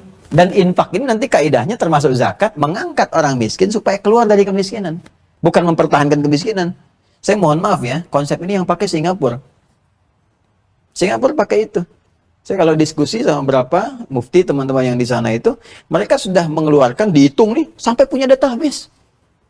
Terus si orang itu dikasih begini, nih, dikasih modal kemampuan, nanti dibimbing. Bisa dikumpulkan potensi zakatnya, taruhlah kamu punya bakat apa. Bakatnya A misalnya, nih modal kamu kami hitung 50 juta sampai kamu mampu begini. Lalu didampingi sampai dia mampu. Dari punya kemampuan itu, dari tadinya dia menerima zakat, dia jadi muzaki. Itu harus kita kembangkan. Jadi nggak harus semua dipertahankan dalam kemiskinan, bukan. Anda dikasih zakat, belum keluar, kasih infak. Belum bisa lagi, kasih sedekah. Kalau belum bisa mampu keluar dari situ juga, ya jangan pilih jadi orang miskin.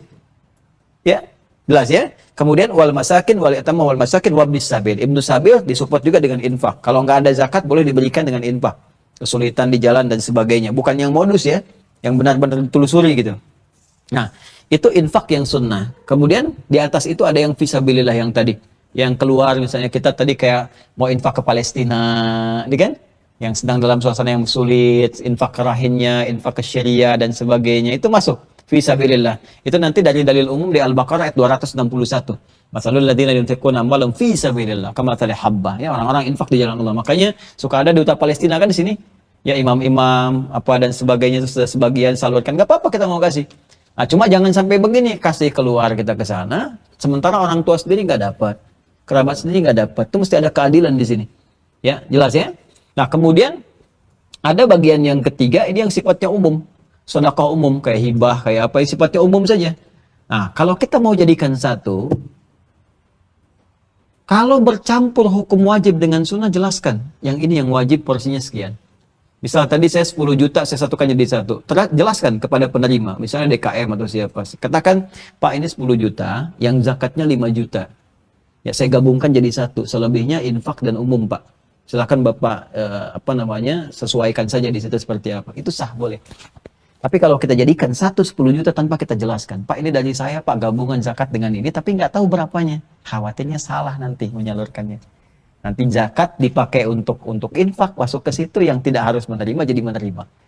Makanya saya suka menyampaikan kalau dalam konteks kotak infak pun, ya di luar itu, saya suka katakan kepada DKM itu, tolong tuliskan di situ. Ini kalau zakat di sini, kalau infak. Ya, jadi jelas orang kalau mau naruh tuh tahu dia. Kadang-kadang kan dia suka ada yang berpikir umum saja, karena awam zakat masukin ke situ. Ada yang demikian. Dan sebetulnya infak itu sifatnya materi, tidak harus uang. Bahasa Qurannya dan hadis detailnya nggak harus uang. Bisa makanan, bisa pakaian, pokoknya yang terbaik. Itu saya sampaikan. Di New Zealand itu prakteknya ada food donation.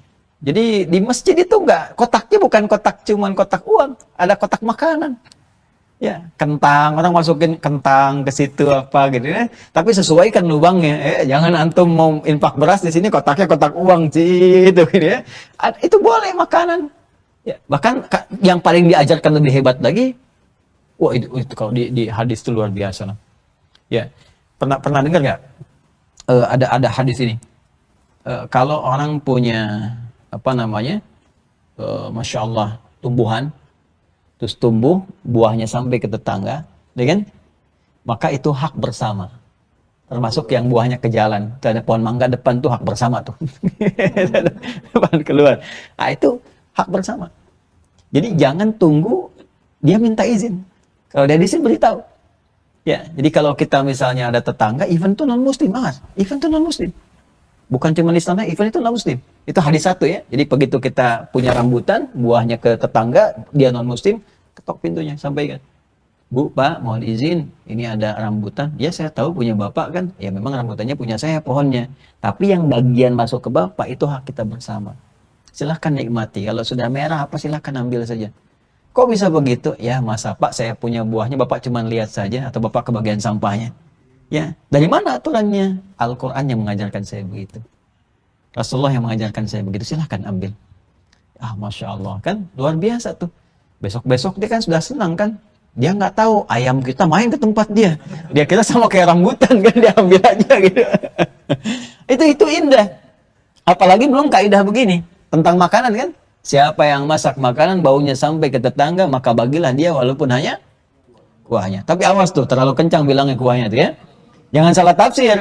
Jangan Anda makan ayam, opor Anda makan ayamnya, kuahnya dibagi tetangga, bukan begitu. Maksud hadis ini walaupun Anda masak cuma kuah saja. Bagi supaya dia nggak salah paham. Wah masak opor nih nggak bagi-bagi gitu kan. Padahal yang Anda masak apa? Misalnya bacem, tempe, bumbu opor kan bisa kan? Bagikan, atur porsinya. Tapi apakah hadis itu mengatakan kalau tetangga Anda muslim saja? Kan ada yang Kristen, ada yang Hindu saudara kita, sebangsa setanah air. Ya, ada yang Hindu, ada yang Buddha, datangi. Ketok rumahnya. Ya, begitu kita ketok, kita sampaikan. Ini ada makanan. Mudah-mudahan bisa dibagi. Oh, Anda baik sekali. Bukan baik. Rasulullah yang mengajarkan saya berbagi. Masya Allah. Besoknya bisa ketok, bisa pakai salam, Pak. Assalamualaikum. Udah salam tuh. Ya, ada apa, Pak? Cuma mau tanya, apakah Rasulullah sudah ada membagi lagi gitu? Udah lumayan tuh, udah sampai situ. Jadi itu kurang lebih, Mas Fahad ya, untuk yang pertama. Kalau sifatnya sama, boleh umum. Ya, infak semua gitu. Kemudian untuk yang disatukan ini, apakah di Ramadan atau di luar Ramadan, ada juga kejadian yang tadi saya petakan di awal gitu ya. Jadi kalau dia menarik ke depan itu boleh. Misal, keluarnya harusnya Syawal. Dan tolong ya, kalau zakat khususnya, dihitungnya pakai Hijriah. Jangan pakai Masehi. Hijriah. Makanya saya kalau ada sesuatu yang kira-kira zakat mal, saya terima kapan nih? Ya, Hijriahnya. Misalnya sekarang Ramadan, tanggal 22 Ramadan, berarti nanti keluarnya Ramadan lagi tanggal 22. Ya. Kenapa? Kalau pakai Masehi, nanti Hijriah lebih cepat 14 hari. Kalau kita punya kebiasaan rutin seperti itu, ternyata nanti terakumulasi, bisa jadi nanti ada zakat yang tak terbayarkan kalau dihitung. Ini yang kejadian kasus di Brunei dengan di Emirat waktu itu. Dihitung kembali, akhirnya harus bayar lagi gitu yang selama ini terakumulasikan. Ya, itu pakai Hijriah. Kalau kita tarik ke depan, misal keluarnya Syawal harusnya, tapi kita pengen bayar di Ramadan, itu boleh. Ya, tapi kalau kita akhirkan, harusnya keluar Rajab bulan ke-7. Kita karena pengen ngejar pahala banyak, misalnya orientasi umum pengen Ramadan saja ditarik ke depan, dimundurkan. Nah, itu yang dilarang. Ya, itu tidak diinginkan oleh para ulama. Dia khawatirkan nanti, pertama, kita kan nggak bisa memastikan ajal. Satu. Yang kedua, hak orang tertunda. Zakat itu kan hak orang. Kewajiban kita, hak orang lain. Ya, seperti kita gajian ditunda ya nanti Ramadan supaya saya keluarnya banyak pahala. Mau nggak nerimanya? Kerjanya di bulan Rajab dapat pahala, dapat gajian di bulan Ramadan. Pak, mana gajiannya? Entar Ramadan sekalian saya dapat pahala banyak. Kan nggak bisa begitu kan? Nah, jadi itu gambarannya seperti itu ya. Jadi kalau kita majukan boleh, kita mundurkan tidak diperkenankan. Ya, kecuali kalau kita ada kondisi-kondisi yang sifatnya bukan wajib ya, seperti infak, seperti anggaran umum yang tahu kita Ramadan itu sah-sah saja. Ya, yang terakhir tadi tentang niatnya kemudian diakhirkan. Baik, itu juga berdasar kondisi. Saya ambil dalilnya dulu ya. Dalil yang pertama adalah Al-Bukhari hadis yang pertama dari Umar bin Khattab Abu Hafs qala Nabi sallallahu alaihi wasallam innamal a'malu binniyat. Semua perbuatan bergantung kepada niatnya. Baik, kemudian Nabi juga menyampaikan di hadis lain umatku akan dibangkitkan berdasarkan niatnya. Maksudnya dibayar pahalanya oleh Allah, diberikan kebaikan oleh Allah, ya dinilai oleh Allah itu berdasarkan niatnya masing-masing, bukan berapa banyak dia mengerjakan sebuah perbuatannya. Nah, niatnya dibagi dua.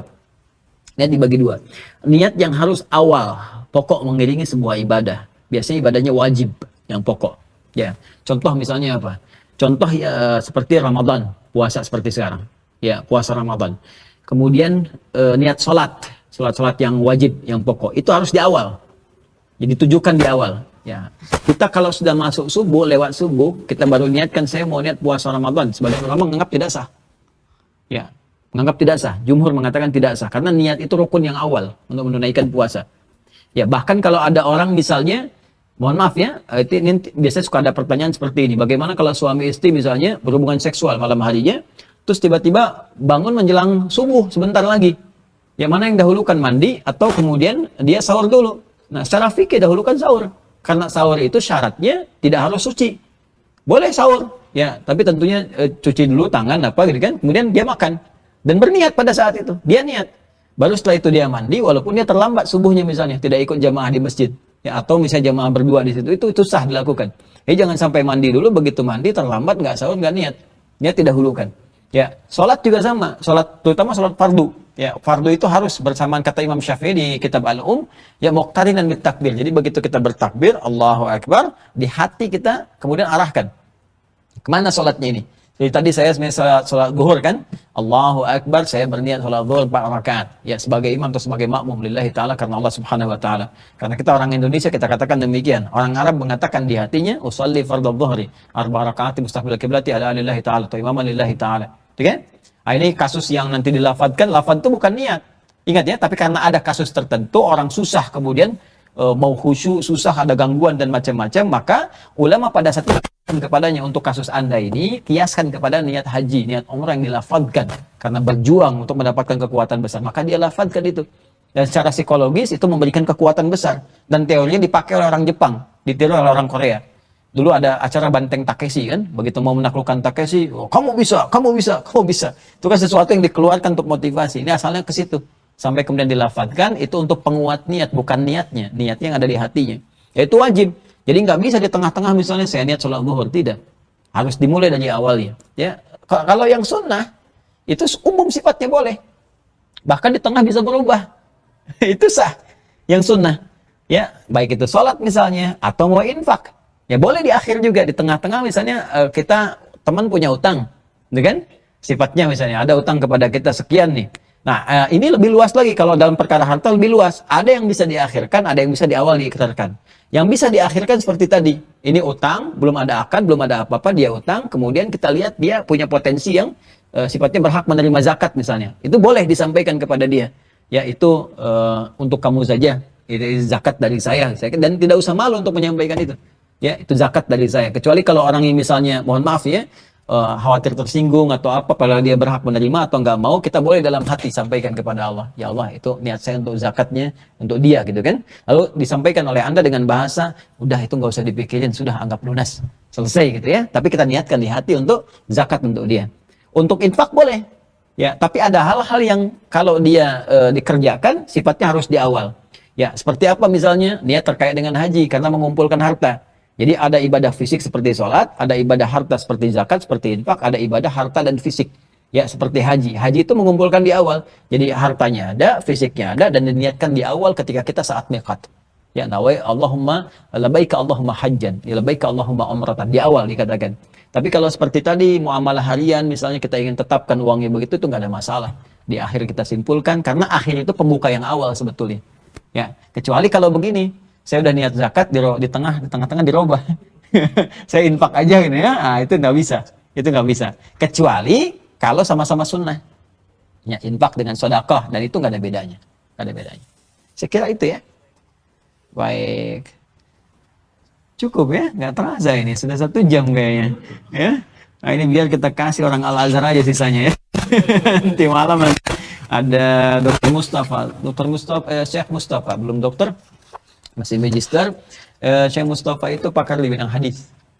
Nah, ini kalau kita mau tanya hadis-hadis ya dari Nabi sallallahu alaihi wasallam, ingin dikonsultasikan, bolehlah nanti dibahas malam. Dan teman-teman sekalian, insyaallah ba'da Isya dan tarawih seperti biasa nanti malam sekitar jam 8:15 atau setengah 9 kita akan tersambung kembali live langsung dari Masjid Al-Ihsan di Pondok Timur Mas. Dan ini hanya berlangsung untuk internal saja di I'tikaf, tapi kami publish keluar supaya dari luar pun bisa mendapatkan pelajaran yang sama, ilmu juga yang bisa didapatkan, sehingga terasa nyaman untuk kita semuanya. Ya, jadi mohon izin kalau untuk kegiatan-kegiatan yang ini I'tikaf khususnya kami khususkan untuk menghormati dan kita menyesuaikan dengan situasi yang ada pada saat ini, ya, tanpa mengurangi kehusuan kita untuk ibadah dan memberikan juga inspirasi untuk teman-teman sekalian. Saya kira itu yang kita bahas untuk kesempatan hari ini. Semoga Allah muliakan kita, menerima ibadah kita, dan merahmati kita semua sampai kita kembali kepada Allah Subhanahu wa taala. Allahumma taqabbal minna innaka antas sami'ul 'alim wa tub 'alaina innaka antat tawwabur rahim. Allahumma ij'alna min ahli al-Qur'an waj'al al-Qur'ana sahiban lana fid dunya wa syafi'an lana fil akhirati ya arhamar rahimin. Rabbana atina fid dunya hasanah wa fil akhirati hasanah wa qina adzaban nar. Bi fadlika subhana rabbika rabbil 'izzati 'amma yasifun wa salamun 'alal mursalin wa akhiru da'wana subhanakallahumma bihamdika nashhadu an la ilaha illa anta nastaghfiruka wa natubu ilaik. Walhamdulillahi rabbil alamin. Assalamualaikum warahmatullahi wabarakatuh.